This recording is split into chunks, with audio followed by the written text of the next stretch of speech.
শুভ সন্ধ্যে বন্ধুরা। আজকে দেখো এই মাছটা নিয়ে এসেছি। এটা কি মাছ তোমরা জানো? নামটা নিশ্চয়ই কমেন্টে জানাবে। দেখো এই মাছটা নিয়ে এসেছি, আর এটা নিয়ে চিকেন নিয়ে এসেছি,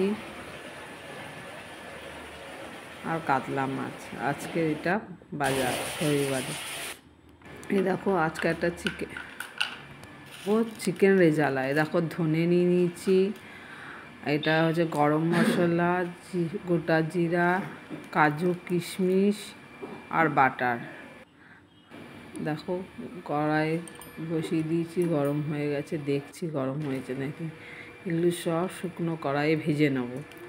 দেখো ভাজছি,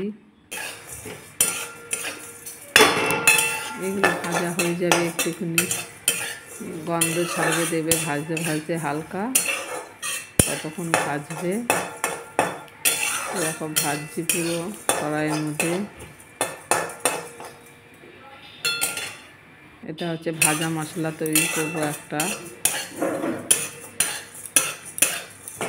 দেখো ভাজা হচ্ছে, পুরো একদম ভালো করে ভেজে তারপরে এটা মিক্সিতে পিষে নেব। এ দেখো ভাজা হয়ে গেছে, এ দেখো আর সুন্দর গন্ধও বেরিয়ে গেছে। এ দেখো ভাজা হয়ে গেছে। আর একটুখানি দারচিনিও দিয়ে দেবো নামানোর আগেটাতে, ওটাও একটু ভেজে নেব। এটা মোটামুটি ভাজাই হয়ে গেছে। চলো এবার মিক্সিতে পিষে নিই। এখন মিক্সির মধ্যে দিচ্ছি, এবার পিষে নেব মিক্সিতে।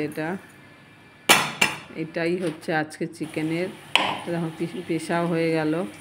এটাই হচ্ছে আজকে চিকেনের স্পেশাল মশলা, চিকেন রেজালা। এই দেখো কড়াই বসিয়ে দিচ্ছি, তেলও দিয়ে দিয়েছি। চিকেনের মধ্যে তোমরা আলু নাও দিতে পারো, আমার একটু আলু দিতে ভালোই লাগে, এই জন্য আলুটা ভেজে উঠিয়ে নিলাম। এবার তেজপাতা দিয়ে দিয়েছি কড়াইয়ে। অনেকটা একটু তেল লাগে, তেলটা একটু বেশি পরিমাণ দেবে। দেখো আমার সব কুচনো পেঁয়াজ, আজকে কোনো পেঁয়াজ বাটা দেবো না। এবার কড়াইয়ের মধ্যে তেলটা ঢেলে দিলাম, মানে কড়াইয়ের মধ্যে পেঁয়াজটা দিয়ে দিলাম। যাই হোক, পেঁয়াজটা এবার একটু বেরেস্তার মতন ভাজা হয়ে যাবে। যতক্ষণ না ভাজবে ততক্ষণ ভাজতেই থাকতে হবে। এটা লাল লাল হয়ে যাবে বেরেস্তার মধ্যে, ততক্ষণ ভাজতে হবে।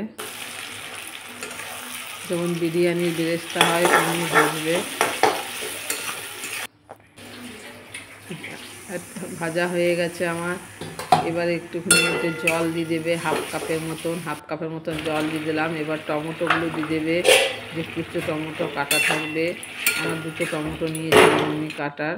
একটু দই দিয়ে দেবে, আর আমি চিকেনটা দিয়ে দিয়েছি। তারপরে এবার দই দিয়ে দিলাম,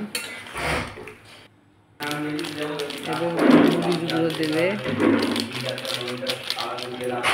গোলমরিচ গুঁড়ো দেবো। গোলমরিচ গুঁড়ো দেওয়া হয়ে গেলে এবার একটু নুন দেবো। আমি যেহেতু নুন মাখিয়ে রাখিনি, সেজন্য একটু 3 চামচ নুন দিচ্ছি। তোমাদের স্বাদ অনুযায়ী তোমরা নুনটা দেবে। আমি তখন নুন দিইনি বলে একটু বেশি নুন দিলাম। এবার হলুদ দিয়ে দেবো। যে ভাজা মশলাটা করে রেখেছিলাম সেই মশলাটা দিয়ে দিলাম।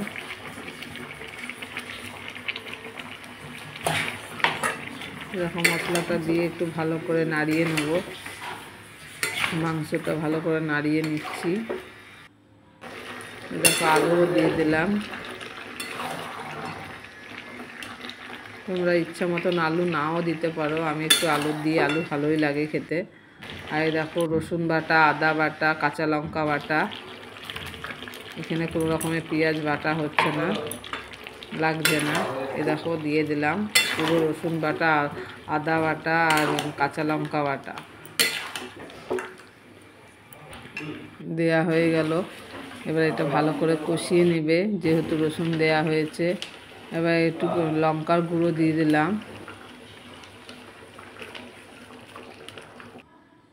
দেখো মশলাটা ভালো করে কষাতে হবে। এবার একটু কাশ্মীরি লঙ্কার গুঁড়ো দিয়ে দেবো, সামান্য পরিমাণ। এই দেখো বাটার দিয়ে দিলাম, 2 চামচ বাটার আছে। এটা অনেকটাই কষানো হয়ে গেছে। এটা ঢেকে ঢেকে কষাচ্ছি, আর তোমরাও ঢেকে ঢেকে কষাবে। এ দেখো ঢেকে দিচ্ছি বারবার করে আর কষাচ্ছি। মোটামুটি রেডি হয়ে গেছে আমার। দেখো তেল বেরিয়ে গেছে, মাংসের পুরো তেল বেরিয়ে গেছে। মোটামুটি রেডি